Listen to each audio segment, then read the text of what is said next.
welcome to Community Theater at DockerCon. I will be your MC today throughout the day, so if you come back, say hi. My name is Sophia Mills. I'm on the Docker team, and it is my pleasure to introduce our first speaker of the day, Michael Dodge of Lincoln Financial, who will be speaking on can an app deploy itself? CI for your CI stack using your stack. Please help me in welcoming him to the stage. Thank you. Thank you. As she mentioned, I'm Mike Dodge. I'm from Lincoln Financial. Been there about a year as a principal engineer. We were part of a corporate acquisition, actually, and that'll be important a little bit later in the story. And it's actually part of what spurned our need here. Our group itself was using Docker since about 2015 or so it was pretty familiar to us. And this definitely falls a bit more into the niche, oddball, weird use cases for Docker that if you spun the clock back 3 years ago, I don't think I ever would have guessed doing something like this. You know, one of those, as you start to use a new technology, there's things you just don't expect. So kind of sets the context as far as the nature of the talk. There we go. Decided to copy and paste all the slides back to slide like 6. Anyway, as a bit of background, we had some pretty pointy uses for what we needed out of our CI/CD stack. We're in the financial industry, so there tends to be some regulations and things that come along with it. One of our guiding principles was usually, if we can find SaaS for the commodity stuff, use it. It's always nice to have somebody else run some of these basic things. You don't have to. But in this case, didn't fit. There's lots of nice SaaS stuff out there, but situation needed us to run it in-house on self-run. A lot of varying reasons for that. There's always cost, security, compliance, what have you. Everybody has their different needs, different fits, but we ended up getting pushed into that self-hosted model, and we happened to just choose the Atlassian stack. That's the flavor of the day that we used. Obviously, other people are going to use Jenkins. There's lots of stuff out there. Stack itself really doesn't matter a whole lot in this case, but just sets the stage. Because of the nature of those tools, they tended to be built not always in the most cloud-friendly way. We were pushing all of our workload out to AWS. So there were some limitations based on the way the tools behaved. All of our business apps, we put them on Docker. They were kind of your typical Java, Spring Boot. Some of them were more Tomcat type apps. So we were pretty comfortable with Docker, but the Atlassian stack itself was a little bit more thorny. So we ended up just kind of taking the minimum viable product route, put it on raw AMIs, EC2s, using something like Ansible. So it was more of that infrastructure as a service model. And we just kind of accepted it for what it was. We were happy with our business apps and kind of tolerated the IaaS type model. And it worked. The other unfortunate side effect of that was we needed something to deploy those tools. So we ended up using our corporate enterprise stack to deploy their tools that we would then use for our business apps. So it kind of made this weird world where all of our teams were familiar with Docker and AWS and using the tool stack that we had, and then there was the tools themselves that were run on a different tool stack in a different manner. So it kind of siloed things a little bit. And it was what it was. We dealt with it. But we always wondered, could we get out of that model and start to have a little bit more consistency and start to kind of get back into the world that we knew and love of Docker, right, where it was just a better operating model. So we pondered that a little bit. And the easy step one was, what can we do to get out of that infrastructure as a service type model and get at least the packaging, build, deploy, sort of back into a world that we were comfortable with. So we took a little bit of time, and as a side project, I don't know how long it took, probably a couple months of chipping away at spare time. Gradually picked off those apps in the suite. It's the typical ticketing, analysis, build, deploy, wiki, and slowly converted them over into Docker containers and got them out that way. So at least in that case, we at least got out of that infrastructure as a service model, got them into Docker. And things were a little bit better, and it was a good start. And again, we're starting to get a little bit more in tune with our business portfolio, so people were more comfortable with the apps. But then there was this interesting quandary where, as part of the deployment processes for these apps, There's multiple things that go into it. There were database updates, there's DNS handling. We had hooks for automated rollback if things went wrong.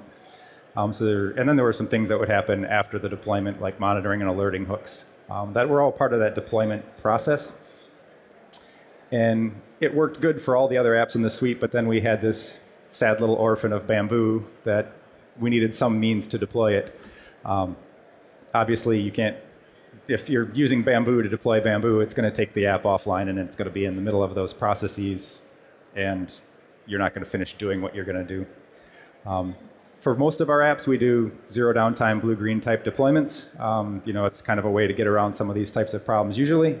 But again, back to the origin of the story, a lot of these tools weren't built for that in mind. They're using persistent disk. They're just not designed for that type of a model. And again, like I mentioned, we had things like automated rollback on failure.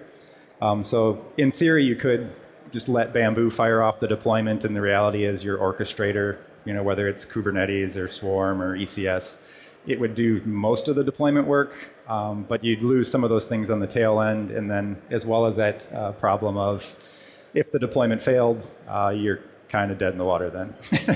And with Bamboo being the engine that drives our deployments, now you've got a dead Bamboo that you can't bring back up because you don't have an engine to deploy it. So we kind of stewed on that for a little bit. But in the meantime, we just accepted it and said, we can use the corporate stack for now. We'll use that to deploy Bamboo because that's going to be stable. It can fire off the stack. And that works. It got most of our portfolio consistent. Things were relatively good. Obviously, it introduced some things around dependencies on the corporate space where, depending on what features they had and what access we needed and their reliability of their stack, et cetera, it just introduced handoffs and complexities. One of our mantras as we went in, aside from cloud, was just operating like a startup. Try and minimize those dependencies, minimize those handoffs. So we went with that model for a while, but then, as mentioned at the beginning, a friendly little A-word acquisition came into play where that centralized stack isn't going to be there anymore. So we needed to have a little bit of a brainstorm to figure out what we needed to do. We could have obviously taken that model and brought it forward to the new company, figured out a process similar there. But we thought we'd be a little creative and see if we could just get around it all together. So I had a short talk last year around 12-factor and admin processes, and ironically, this is very similar to that space where package some of these administrative tasks into a container and run them in the environment. If you look up the 12factor.net site, it's the last one. So we had a thought, what if we take what normally would have run on Bamboo, those deployment steps, and just take them and package them in a Docker container, and that's going to handle all that rollback, database handling, DNS. So we were able to take that code and basically tuck it into a child container, and then the nice thing is Bamboo could kick off that task. It's running out in your Docker orchestrator, and if Bamboo goes offline, that task is just going to continue on its merry way and do what it needs to. So that seemed to help our needs quite a bit, but it was a little bit of a mind bender because now you have a deployment within a deployment. It's a little bit strange for sure. But the mechanics itself weren't too bad. Obviously, you still need to build the Bamboo app in its Docker container, so that's part of your build plan. You're doing your Docker build just like you always would. But we had to add in a secondary step, basically, where as part of that build, we also have to build another container which has our deployment mechanism in it. So we made a base image that just had all that basic simple logic around deployments baked into it. So then for the app, you could just layer in those configuration type files. It would be your Docker Compose. In our case, we're using ECS. It's a similar YAML file. We also had some stuff around monitoring. We used New Relic. So we put those types of configurations layered into the Docker image for the deployment. And then the nice thing is Bamboo could just kick off that instead of trying to run it itself. So as part of our deployments, we would kick off that deployment container, and if you can, it's a little bit of a eye chart on the right, but basically it starts that process of what your typical deployment would be. It would do the pre-work necessary, do the DNS handling, the database updates, and then it would start to bring down Bamboo in your typical manner. In this case, it's like I said, it wasn't able to do a blue-green type deployment, So that task is still happily running out there in your Docker space. And it's going to bring down the old copy of Bamboo, bring up the new one, check to make sure it's healthy. If it gets the sign off, it's going to do those finalizing process type steps. If it doesn't get it, it's going to roll it back, which was one of our problems that we had originally, was how do we do that rollback if there's an issue? And then the nice thing is those Docker tasks, once they're done, they clean up after themselves. And it leaves us just in that nice state, which just brings us back to the world of what we want. The deployment container is gone, cleaned up after itself. The old version of Bamboo's gone because the orchestrator took it down, and the new version of Bamboo's back in its place, which felt pretty good. Obviously, that's the happy path. There's always a chance of what if something really goes bad and the automated rollback doesn't roll back, and that's another nice side effect of the pattern. In that case, it is somewhat of a break the glass type pattern. We do all of our deployments through automation, CI/CD. There's no manual access, but we do have a break the glass pattern if we need to. And in this case, it's nice where the deployment is basically pre-canned, where an elevated operator privilege can go into, in our case, it's ECS, but it would be your orchestrator platform of choice. And you just have to pick that container for the version you want to roll back to, kick it off. It's usually, I call it just a single parameter, which environment are you running. So it's very simple for break the glass type pattern to say, this is the version I want, put it back, let it run. So it simplifies that, how do I get things back to our normal state, which was kind of a nice side effect of the pattern as well for those oops type scenarios. Similarly, like worst case, you may have an issue with disk or database. At that point, you'd probably be doing a similar break glass restore pattern where I've got to bring the disk and the database back to a known point to then bring the app back to a known point, which is typically the state you're in when you're at this level of, oops, I need to break the glass. But it's nice to have it. Luckily, we have not needed to use it in production yet. We've been doing this for, I think, 6 months now.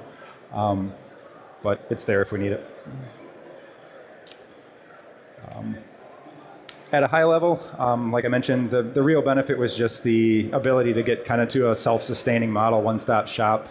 Everything was running the same, the business apps, the CI/CD tools, it's the same roles, the same access, the same source code repositories, things like that. So it just made things a lot easier for the organization as a whole to maintain. Similarly, less dependencies. Didn't need to worry about someone else's stack being up and running for us to maintain our stack, and just more portable in terms of things like acquisitions or reorganizations and et cetera that happen at larger companies. The other handy one is the CAN container for break glass processes. We're actually pondering a little bit around, is this useful for other applications where it just makes it easier to do that whole end-to-end process of I need to restore a database or a disk and bring it back to a known version. There may be some use cases for that as well at a more broad level versus just these kind of oddball developer tools. As far as weird things that we haven't sorted out just yet, obviously when you use Bamboo to kick off that deployment task, it's going to go down mid-process, so the actual reporting in your CI app, it shows red for prod because prod went down during that process. The deployment was good, it's just an odd side effect of the status indications.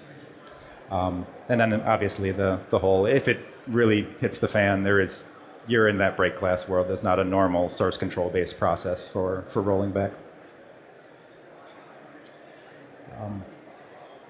Other uses, obviously doing the same thing with your stack, whether it's Jenkins or Bamboo or pick your flavor of the day. If you need to run it in-house, it's nice to not have extra dependencies. The other pondered was just those kind of home projects where you may not want to bother setting up a CI process. You could use this process to do some of those multi-step things as a convenient way, almost a poor man's continuous integration, just for those, like I say, home projects that don't really need a full-blown suite. And then, the other things we're thinking about is just other cases where you might need to spawn a child task as part of your processes. I don't really have a lot of them today, but it's just one of those ones to think about of, rollback type processes. That's kind of it in a nutshell. Quick shout out at the bottom, the deployment stuff that we are using, it's a lot centered around ECS, if you happen to be using it. We did open source it out on GitHub. It has a lot of those orchestrations and hooks into things like RDS, S3, etc. So feel free to take a peek out there. That's kind of what was the underpinnings of our deployments.